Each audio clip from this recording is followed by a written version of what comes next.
Welcome back to the channel, everybody. So guys, today we're going to be doing something that, to be 100% honest, I did not expect to ever have to be even considering doing, because I've been loving this champion, and that is my +4 Ray, my only empowered champion on the entire account. This is a champion who I've been trying so hard to get as high up in blessings as possible. I was saving my soul essences to give her blessings as soon as they came available in the Altar of Souls. But last weekend, I came to the startling realization, the almost depressing not really, it's not that serious, but I came to the realization that Ray, she's just not cutting it currently in the current arena meta. And let me show you guys right here, okay? Let me go ahead and make this display capture so you guys can actually see this. And this video right here is going to show you exactly what I'm talking about, okay? So what you're seeing here is disaster, okay? Watch my Ray. So we have Ramatu strip everybody, perfect. And then we have Necrit places a buff on Ray. Ray comes in with her freeze, and oh, guess what? Now she's a sheep. During my most recent plat push, I literally felt like I was a shepherd. Okay, I had so many sheeps running around here in this team because Ramen 2 places debuffs and cleanses. We have Necrit, who does place a debuff on his A1 ability, the decrease attack, though he didn't get sheeped too often. But Ray, her A1 ability, decrease defense. I cannot tell you how many times my Necrit would do the ally attack. My Ray would join in the ally attack, which used to be amazing. I used to use my A3 ability, freeze everybody, and then go into this A1 ability with Necrit doing the ally attack, and it'd be a great combo. But now, with so many polymorph blessings being prevalent in arena, every time Ray takes a turn, it's a risk of being turned into a sheep. Like, I had so many sheeps running around. It was like I was running a small farm, and I felt terrible. So Ray, she's going to have to get kicked out of the arena team. There's no way I can continue doing that, because seeing these little sheeps, I'm pretty sure caused me nightmares. Like, their little leg kicks and everything is terrible. Okay, so basically the arena meta has had a pretty big shift. And there's another video of it, okay? Boom, watch Ray does it. I guess this is a different team, okay? Ray comes in with her A3 ability. Actually, no, maybe even A2. Look, an A2 from Necrit. Ray comes in, places a decreased defense on nobody, and she gets sheeped. So Ray is a great champion. And in lower levels, like non-plat arena, like right now I'm in plat, but there's not a ton of people running polymorph blessing right now. During actual reset, I mean, there's some right here. We'll test it out against this team right here. But if you're just in gold 5, it's not really going to matter. You're probably not running against a ton of polymorphs, but maybe you are. If you are, then you may need to switch up your actual nuker to a champion who's not going to place a ton of debuffs. On the flip side, having a +4 champion is amazing, but it does come with a downside of bringing a decent amount of accuracy, okay? So we have 55 accuracy from the empowerment, we have 30 from the faction guardians, and we have 80 from my Great Hall. So right there, I have a ton of accuracy, and then any little bit from her gear makes her have a decent amount. Plus we have Yoshi doing an increased accuracy, so she's rocking over 300 accuracy. So most champions, she's gonna apply debuffs if they're not running resistance, which it seems to be the case, especially if somebody's running polymorph. You don't really need resistance on that champion, because you kind of want a chance at the debuffs being placed, so then you can reflect on possibly. But either way, not talking about gearing those champions aside, Ray is going to have to get swapped. And who am I going to be swapping her for? Not Leoris, because Leoris also brings an A3 ability that places some debuffs. So this lion can be turned to a sheep, which I don't think that should happen. I don't think the lion should be able to be turned into the sheep. But besides that, he also places a decreased defense on his A1 ability. Amazing champion. But I'm trying to cut out the herding. No more sheeps, okay? So our dude right here, Baron. So I'm going to do a video in the next few days talking about a shift in the, well, general meta, and champions like Baron, champions like Rotos, champions like even Inquisitor Shamel, champions like Faceless, champions who have a specific ability that ignores defense or ignores shields, ignores block damage, shields especially, but also ignores a percentage of the target's defense, are very, very impactful in the current meta. So we're going to go ahead and switch him out, and he's going to have enough gear to essentially ignore 100% of the enemy's defense, especially when Helm Smasher procs. So I have the gearing brought up over here on the HH website. I'm going to go ahead and copy it over. This is going to be my build right here. Let me show you all what's going on. So this is going to be the build, okay? So we're going to copy this, taking stuff off of Ray, taking stuff off of Leo, and actually taking a piece off of Seer. I can go back and gear Seer, not a big deal whatsoever. So let's go ahead and switch this gear over. It's a sad time, guys. I got to be honest. Honestly, Ray was a fun champion. I had a lot of fun because she's not a very meta champion. She's more of not a meta champion now, but even before, she wasn't super meta. She wasn't super popular, but I think she's a really good champion. She hits hard on all of her abilities. If you place a debuff on the enemy and they don't get sheeped, then her A2 hits especially hard because it gets that extra damage from the enemy having debuffs on them. So you're having a champion who's hitting incredibly hard. But now with the whole change, it's pretty risky because, like I said, she places debuffs, especially on her A1 ability. So any counterattacks, any ally attacks, anything like that, she's having a chance of placing a debuff, which runs you the risk every single turn of getting sheeped. And getting sheeped is absolutely terrible. Now we have 2 more pieces of cruel gear. Let me go ahead and swap those over with triple roll crit rate there, which is pretty sweet. Okay, then we got a helmet from Ray, and that'll be the last thing. So the helmet from Ray is right. Okay, where's it at? Okay, no, chest plate from Ray. There we go. Attack percent, boom. Now our Baron is going to be looking at 6,713 attack, 258% crit damage, 171 speed, no accuracy. He doesn't need it. He does place a debuff. He does place a debuff on the A2 ability. Can't be resisted. It's guaranteed. But it could also be a sheep on him. So you got to be careful about that. But his A3 or his A4 technically is the main thing I'm looking forward to. So let's go ahead and jump in here, guys. I should have done a little showcase on Ray, but there you go. You can hopefully see what she does. She hits pretty daggone hard. In this video right here, you can see, okay, this is hopefully how a typical team would actually play out. Maybe, we'll see.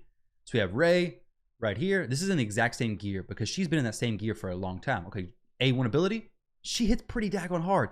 Even from just that A1 ability, ally attack from Necrit, and then boom, wipes out the entire team. So just 2 A1 abilities, she's wiping out the team. It's a very solid ability. It's great, except for the fact she turns into a sheep. The daggone sheep. All right, so we're going to jump in here, and we're going to try to say, forget these sheeps. I'm done with it. No more dealing with these stupid sheeps in the arena, or as little as possible, okay? So Baron, we're going to put him in the back. We have 2 sheeps of our own, two potential sheeps. So Duchess, Necrit, Baron, and let's just do Kymar. I don't really know of a full team that I actually want to use, but if I use this team right here, I'm going to continue to get sheeped. And I don't want to do that. That's the main thing for this team. Ignore the sheep, but also destroying enemy teams. This is going to have big shields, a lot of defense, and guess what? Big shields don't matter. A lot of defense don't matter. We have Baron who's going to hit crazy, crazy hard. Hopefully my Kymar can survive. I'm not going to strip him. If I strip him, I'm going to get sheeped, okay? So we're going to try to just use the A1. I kind of just want to reset Baron. That's really the only reason why Kymar's here, just to do the reset on Baron, because my Baron, he's not fast right now, but he may, the Candrifon may go before him or go after him, so he may not be able to hit without reaction being a possible issue, okay? So basically, if you guys are considering pushing, if you are pushing plat and you're getting sheeped a lot, maybe change up your teams. Like I said, I'm going to try to do a video in the next few days actually talking about some different options to deal with these tanky teams without having to bring a strip type champion. Look, Baron just, oh my gosh, dude. He absolutely deleted that team. And look at me. Not a single sheep. Not a single sheep to be seen across the battlefield, and I absolutely love it. So I do feel as if the reset from Kymar is pretty impactful. Wow. That's incredible. Baron is actually insane. I could have made the swap a while back, to be honest. I definitely could have made that swap. But having a champion who you have +4, it kind of gives you that, you know, you have a draw to him. You kind of feel like you have to continue with that champion. This is a little bit weird, not going to lie. So if we get a sheep, that's going to be okay. I just didn't want to hit Cupidus and get counterattacked. Not yet, at least. So we'll go ahead and try to hit Venus. Let's see what happens. Boom. Okay. 1 hit there. We'll go ahead and shield Kymar. A4 on Baron. Boom. Basically deletes everybody, but not quite. Get some turn meter boosting happen there. Increase attack once more. Baron's going to be perfectly fine. And then let's try to kill the Duchess possibly. Nah, it's not going to happen. Not with the A1 like that. Unfortunately, Cupidus, the counterattack from the Kymar AoE ability, not the greatest there. We should be okay here, though. We should be able to kill everybody. Kymar's not the best person to bring against this. Okay, we killed everybody except for the Duchess, which is a pretty big problem considering she's going to res everyone. But all right, this is just continuing to test this team. We actually may be okay if we can kill somebody here. Let's see. Okay, we have no ally protection on Necrit right now. Still testing this team, okay? So I haven't really thought of a team that I actually for sure want to use. So this is all going to be testing for now. Yumiko would be amazing if I had her. I don't, unfortunately. Let's go ahead and get this guaranteed debuff. Even if she has block debuffs, it doesn't matter. Baron's going to go ahead and kill her. I could actually probably just use that. Maybe the Kymar is not really needed. I'll definitely figure it out soon enough. Cupidus kills my Baron. There we go. Let me try this without no Kymar this time. Let's try no Kymar. Let's try a Rhodos, actually. That could be actually a pretty decent strategy. Let's see. Try no Kymar, Rhodos this time. So we have no reset, but we can just do the decreased defense from Baron, which should help a decent amount. Maybe. I don't know. I guess we'll find out soon enough. Okay, there we go. Rhodos can't be one-shot by Cupidus. Definitely be two-hit. Hopefully that doesn't happen. So we'll try to kill the Duchess, maybe. She didn't take a turn yet, did she? Okay, so Baron should be able to kill her this time. And everything's single target, so we don't have to worry about any of that annoying counterattacks accidentally happening from Cupidus. We'll put the protection on Rhodos. There we go. A 4. Boom. Okay, so Cupidus is taking some pretty big hits now. Unfortunately, we're not going to be able to do another AoE. It should be okay, though. Oh, wait. Well, there you go, Duchess. You are out of the game. Be gone. All right, so now we just do an A2 ally attack. There we go. Perfect. Hopefully, we can just go ahead and finish off that. Not quite. Not quite. So close. So close. But we got a lot of damage coming out. A whole lot of damage using that A2. Boom.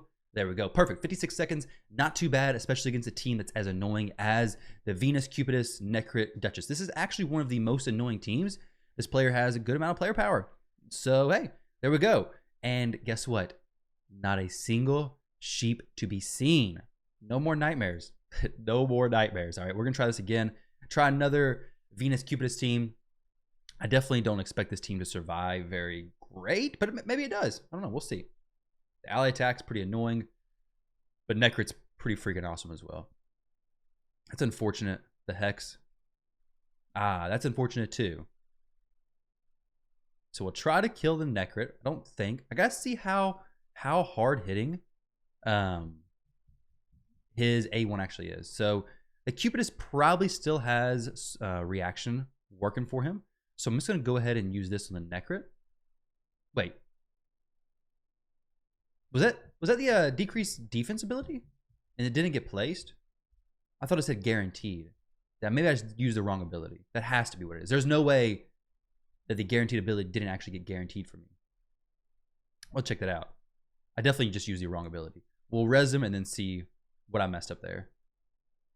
I gotta get used to it because most champions only have 3 skills, but Baron has 4. So the positioning, for whatever reason, is messing me up. All right, let's see. I actually like this team though. Okay, we're gonna counterattack and probably die. Gosh dang it! Still can't see what Baron was doing or what I was doing wrong with him. Okay, there we go. Let me see. So his A2, just to see. So it's this ability that does the decreased defense. Maybe I just used the wrong ability. Places a 60% decreased defense buff for 2 turns. This debuff is guaranteed. Okay, interesting. All right, guys, so I just did another refresh, and we're going to click this team right here. This is going to be the last match, but hopefully this works out pretty smooth. Now, the only big thing to worry about is Stoneskin, because he doesn't ignore Stoneskin. Baron ignores a lot, but doesn't ignore Stoneskin. So we have no Stoneskin on that Duchess, which is really good, and she just took her turn. She's pretty fast. So this shouldn't be too big of an issue, hopefully. We're still going to have a lot of damage being soaked from that Ursuga over there. So maybe we'll see. We'll see. Let's see how hard this A4 ability hits. Boom. There we go. That's actually a pretty good chunk of damage. We're not going to be able to kill her with this A3 from Rhodos, which we're getting pretty close to killing the Necrit, though, which is definitely good. Not a whole lot of damage from that A2 from the Mortu, which is great. Typically, not a ton of damage comes from that A2. The biggest threat, obviously, is the Peril ability. Boom. Okay. Necrit is down. Sweet. That is perfect. And then here, we go ahead and place that decreased defense on that Duchess, which didn't get placed. I thought it could just get placed through block debuffs for some reason. Why is it not? I'm confused. Because I was pretty sure that I placed it earlier through block debuffs, but now I'm not. He doesn't need accuracy. So who knows? It's a mystery to me. Unless I'm clicking the wrong ability somehow. But all right, let's go ahead and move on to the Mortu. Hopefully get rid of him. Okay. Damage increase according to the number of buffs on this champion. Sweet. That should be a pretty good hard-hitting ability. Well, 58,000. Don't know if I'd say that's a hard-hitting ability. But let's get rid of this sheep. Let's send the lamb. I'm not going to say that. Let's go ahead and get rid of the lamb. Boom. 109,000 damage from that A4 ability. So, guys, there we go. Ray, she's out of here. The video is sending her to the vault. So I'll send her to the vault. Take Ray, drop her, vaulting my +4 legendary champion. My only +4 in the my account. The champion who I've pulled 6 copies of, which is crazy. So now there we go. Ray is in the vault. And yeah, I'm going to put some good gear on her. She's still going to be using Faction Wars. I still may use her in the arena sometimes on some of my teams. But until I see Polymorph being gone, Ray is going to be not used as much. So guys, hope you all enjoyed the video. Hopefully you learned something. Maybe you can adjust your teams accordingly. And I'll catch you all in the next one.